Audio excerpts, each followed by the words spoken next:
March 1945, East Bank of the Rhine, Germany. Hedman Klaus Bergman peers through his binoculars.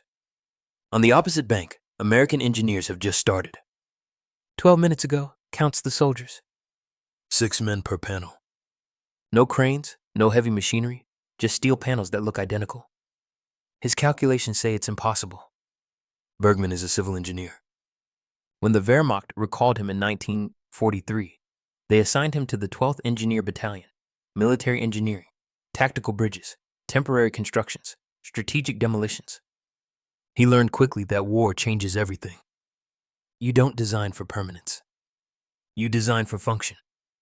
A bridge needs to last long enough for the army to cross, 3 days, maybe a week. Then the front moves, and the bridge becomes irrelevant. But even temporary bridges follow the same physics.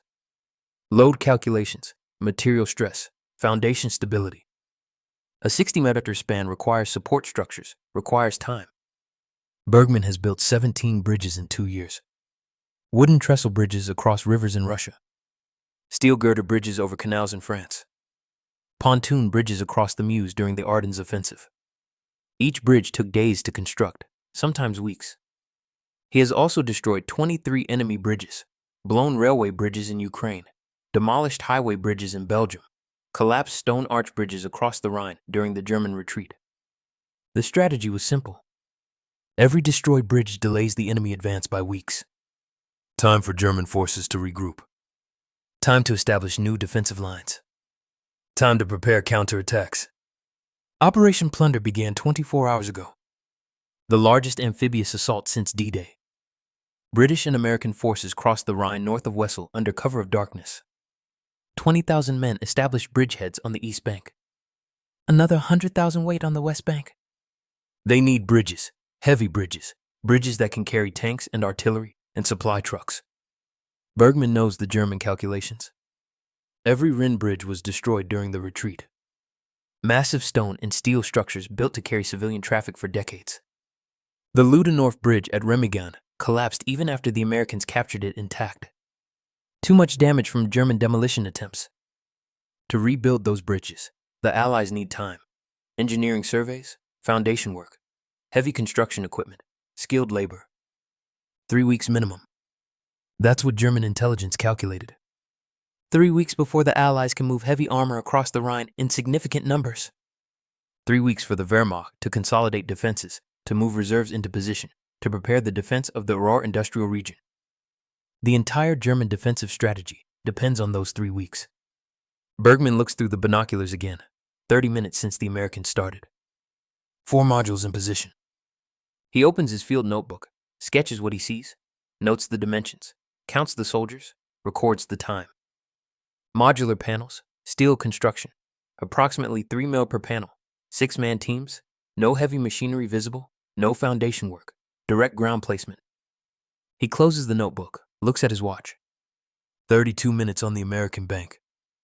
The 5th module slides into position. Bergman does the math. If they maintain this pace, they'll complete the bridge in under 6 hours. Impossible. But the bridge keeps growing. Bergman observes for another 2 hours. He doesn't move from his position, doesn't eat, doesn't rest, just watches and calculates. The panels are perfectly identical. Every single panel, same dimensions, same weight, same connection points. 3 meter long, 1 and 12 meter high, 260 kg. He counts the holes for the connecting pins. 8 holes per panel, 4 on each end, perfectly aligned. Every panel has the same hole pattern.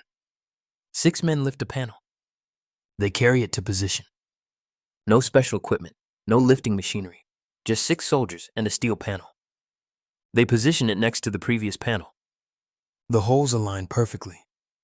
No adjustment needed. No measuring, no checking. 4 steel pins slide through the holes.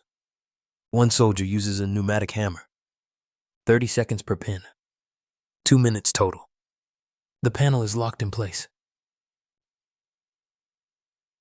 Next panel. Same procedure. Same timing. Mechanical precision. Bergman times it carefully. 15 minutes per panel from pickup to final pin insertion. He calculates 60 meter to 3 meter per panel equals 20 panels. 20 panels at 15 minutes each equals 300 minutes. 5. Oh, but that's just the horizontal span. A bridge needs vertical supports, needs lateral bracing, needs anchoring. He watches more carefully. The Americans aren't building traditional foundations. No concrete. No excavation. They're using large steel plates, base plates, heavy but portable. They position them on the ground, check level with a simple tool, and move on. No waiting for concrete to cure. No foundation settling time, just steel on earth. The vertical supports are the same panels, identical panels rotated 90 degrees, the same 8 holes, the same 4 pins, the same connection system. Bergman understands now the entire bridge uses one component, one single standardized panel. Horizontal spans. Use the panel flat. Vertical supports. Rotate the panel. Lateral bracing. Angle the panel. Reinforcement. Stack the panels. Every connection uses the same pins. Every joint uses the same holes. Every assembly procedure is identical. There are no special components, no custom pieces, no unique parts for specific locations. A soldier trained to assemble one section can assemble any section. A team that builds the first module can build the 20th module exactly the same way. Bergman thinks about his bridges. Every bridge was unique, custom designed for specific site conditions, river depth, soil composition, load requirements. Each bridge required detailed engineering drawings, hundreds of pages, thousands of calculations. Each component was custom fabricated, beams cut to specific lengths, plates drilled with unique hole patterns, connections designed for particular stress points. Building one of his bridges required skilled craftsmen, welders who could read complex drawings, fitters who understood structural engineering, foremen who could interpret technical specifications. The Americans have eliminated all of that. No custom components means no skilled fabrication. No unique designs means no complex drawings. No site-specific engineering means no expert supervision. Just standardized panels and trained soldiers. Bergman watches the assembly teams.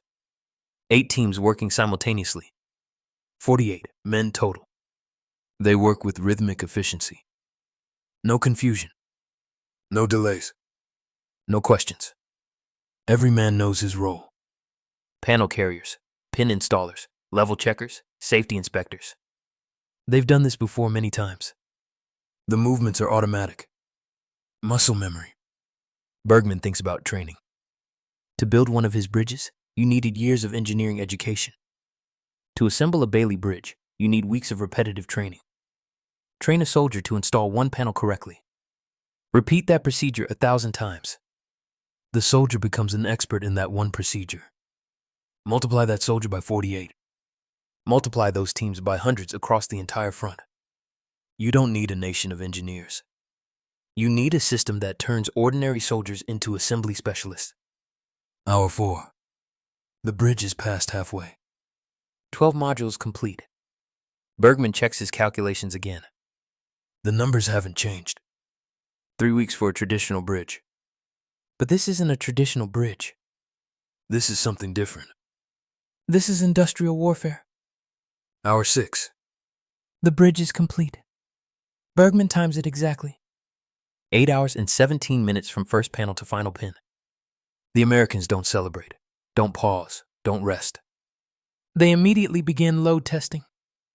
A jeep crosses first. Light vehicle. Reconnaissance. The bridge doesn't flex. Then a supply truck. 2 tons loaded. The bridge holds steady. Then a GMC truck. 6 tons. Fully loaded with ammunition crates. The bridge absorbs the weight without visible stress. Bergman watches through binoculars. He's looking for specific signs. Lateral flex. The slight sideways movement when weight crosses unevenly. Every bridge has some flex. The question is, how much? He sees none. The bridge remains rigid. Vertical deflection. The downward sag when heavy loads pass the center point. Physics demands some deflection. Steel compresses under load. He measures with his eye. Maybe 2 centimeters. Negligible for a 60-meter span. Vibration. The oscillation that builds when vehicles cross at speed. Resonance frequency. Every bridge has a natural vibration pattern. Too much vibration means structural weakness. The bridge is stable. No visible oscillation. Then he sees the first Sherman tank. 32 tons of American steel. Engine, armor, ammunition, crew. The heaviest vehicle in the Allied arsenal. The Sherman approaches slowly. The driver is cautious. First crossing, testing the bridge. Bergman holds his breath. 32 tons on a bridge built in 8 hours. The Sherman rolls onto the first panel. The bridge holds. No flex. No deflection beyond normal parameters. The tank continues. Center span now. Maximum stress point. The bridge absorbs the weight. The Sherman reaches the east bank. Crosses completely. Bergman exhales. A second Sherman approaches, then a third. The Americans aren't testing anymore. They're using the bridge operationally. Bergman recalculates. Each panel is rated for how much load. He estimates based on what he sees. The steel thickness, the truss design, the connection strength, 20 tons per panel minimum. But the Americans built double layer sections at key stress points. Overlapping panels connected vertically with the same pin system. Double panels mean double capacity, 40 tons, sufficient for any vehicle the Allies possess. Bergman observes for another hour. He counts vehicles, jeeps, trucks, half-tracks, tank destroyers, artillery tractors, supply vehicles, ambulances, command cars. The bridge handles everything. No delays, no weight restrictions, no special procedures. It's not a temporary bridge. It's a highway. Then he notices something 3 km downstream.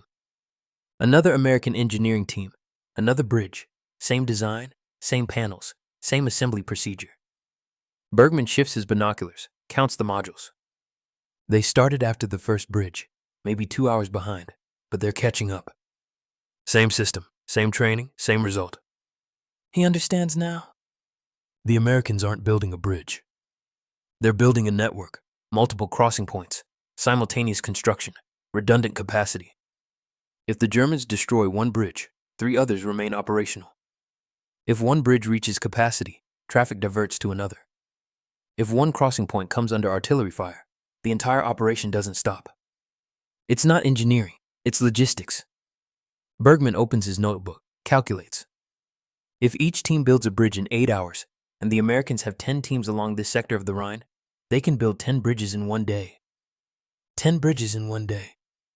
The Wehrmacht spent 6 months destroying 23 bridges across the Rhine. Months of preparation, tons of explosives, careful demolition to ensure complete destruction. The Americans can replace them all in 3 days. Bergman stares at that calculation, checks it again. The math is correct. 3 days to rebuild what took 6 months to destroy. He thinks about German defensive planning. Every destroyed bridge was a victory. Every collapsed span meant weeks of delay for the Allied advance. Time for the Wehrmacht to regroup. Time to establish new defensive lines. Time to move reserves into position. The entire strategy depended on those destroyed bridges, on the time required to rebuild them. 3 weeks. That's what German intelligence calculated. 3 weeks minimum for the Allies to restore Rhine crossing capacity. Bergman looks at the American bridges. 2 complete. A third under construction. All within visual range. Not 3 weeks, 3 days. The defensive strategy is obsolete. Bergman returns to command headquarters at 2200 hours. The colonel is waiting in the operations room. Maps cover the walls. Red marks indicate destroyed bridges. Blue marks show German defensive positions. Report helped. The Americans completed 2 60mm bridges today. 8 hours per bridge. Load capacity 40 tons. Modular prefabricated system. The colonel notes this on his map. Can we destroy them? Yes, but they will rebuild them in 8 hours. Silence. The colonel stops writing. 8 hours.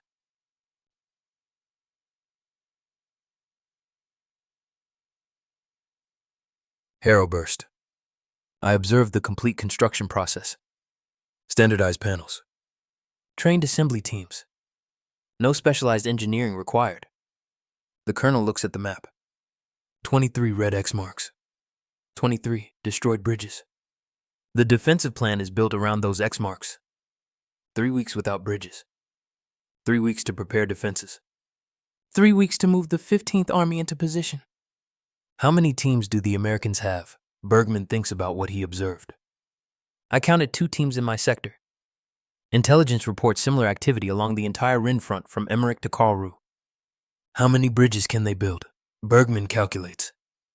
If they have 10 teams per sector and 3 sectors, 30 bridges per day, they can replace every destroyed Rhine bridge in 1 day. The colonel sits down heavily, looks at his defensive plans, troop movement scheduled over 3 weeks, artillery positioning, supply line establishment, reinforcement schedules, everything calculated for 3 weeks of preparation time. The defensive plan is obsolete. Yes, Herr Ober. The colonel stares at the map, doesn't speak for a full minute. Bergman thinks about the Bailey Bridge. It's not just a bridge. It's a system. A complete system that transforms bridge construction from engineering art into industrial process. The Americans didn't invent a better bridge. They invented a better way to build bridges. And Germany cannot copy it. Not because the design is secret, not because the engineering is too complex, because Germany lacks the industrial capacity. The Bailey Bridge requires mass production of identical components. Thousands of panels, tens of thousands of pins, hundreds of base plates, all manufactured to exact specifications, all interchangeable. Germany's factories are destroyed. The Ruhr is under constant bombardment. Steel production has collapsed. What factories remain are producing tanks, aircraft, ammunition. There is no capacity for a new bridge system. The Bailey Bridge requires standardized training for thousands of soldiers. Repetitive drilling until assembly becomes automatic. Training facilities, training time, training personnel. Germany's training system is collapsing. Recruits get 6 weeks of basic training and go straight to the front. There is no time for specialized engineering training. The Bailey Bridge requires a logistical system to distribute tons of steel across hundreds of kilometers. Railways, trucks, depots, coordination. Germany's railways are bombed. Bombed daily. Trucks lack fuel. Supply lines are chaos. The gap isn't technical. It's industrial. Bergman thinks about his Würzburg Bridge. 3 years of design, 2 years of construction. A unique work of engineering art calculated for that specific location, that specific river, those specific conditions. Beautiful, elegant, permanent, useless in modern war. The Americans build bridges like they build tanks, like they build aircraft, like they build everything. Mass production, standardization, interchangeable parts, industrial efficiency, not art, industry, and industry wins wars. Bergman writes his final report at 200A. The headquarters is quiet. Most officers are asleep. He sits alone with a single lamp and his notebook. The Bailey Bridge represents a paradigm shift in military engineering. The system eliminates the need for specialized engineering at the deployment site. Any trained team can assemble a bridge in 8 hours using standardized components. He pauses, considers his words carefully. This report will go up the chain of command. We'll reach officers who make strategic decisions. Strategic implications. Germany's defensive strategy based on destroyed bridges is obsolete. The enemy can restore Rhine crossing capacity faster than we can destroy it. Current defensive timelines based on 3-week bridge reconstruction are invalid. Actual reconstruction time 8 hours per bridge. He writes the final paragraph. Tactical recommendation. Redirect defensive resources from bridge destruction to bridge approach defense. Focus artillery on crossing points, not bridge structures. The enemy will rebuild any bridge we destroy within 1 day. Our advantage lies in defending the approaches, not destroying the spans. He signs the report, knows it will go to division command, then to corps, then to army group. Each level will add comments. Each commander will adjust the assessment to fit their own understanding. By the time it reaches someone who can actually change strategy, it will be too late. Bergman thinks about the engineers who designed the Bailey Bridge. Donald Bailey, British engineer. He probably never saw combat, never built a bridge under fire, never watched soldiers die because a bridge took too long to construct. But he understood something fundamental about modern war. Speed matters more than elegance. Standardization matters more than customization. Mass production matters more than perfection. The Bailey Bridge isn't the best bridge ever designed. It's the best bridge for industrial warfare. And that makes all the difference. The Bailey Bridge became the most widely used military bridge system in history. Over 200 different configurations, deployed in every theater of World War II, from the Rhine to the Burma Road, from North Africa to the Pacific Islands. By war's end, Allied forces had built over 3,000 Bailey bridges. Total length, over 1,000 kilos of bridging. Some still stand today, converted to civilian use in Europe, Asia, and Africa. The system Bergman observed that March Day in 1945 represented more than engineering innovation. It represented the industrial advantage that decided the war. Not courage, not tactics, not strategy, production capacity, the ability to turn raw materials into functional systems faster than the enemy could destroy them. That's how wars are. If you enjoyed this video and want to see more stories from World War II, make sure to subscribe to the channel. Your support helps us bring more forgotten battles, hidden histories, and untold soldier stories to life. And let me know your thoughts in the comments. What event or perspective would you like to see next? I read every comment.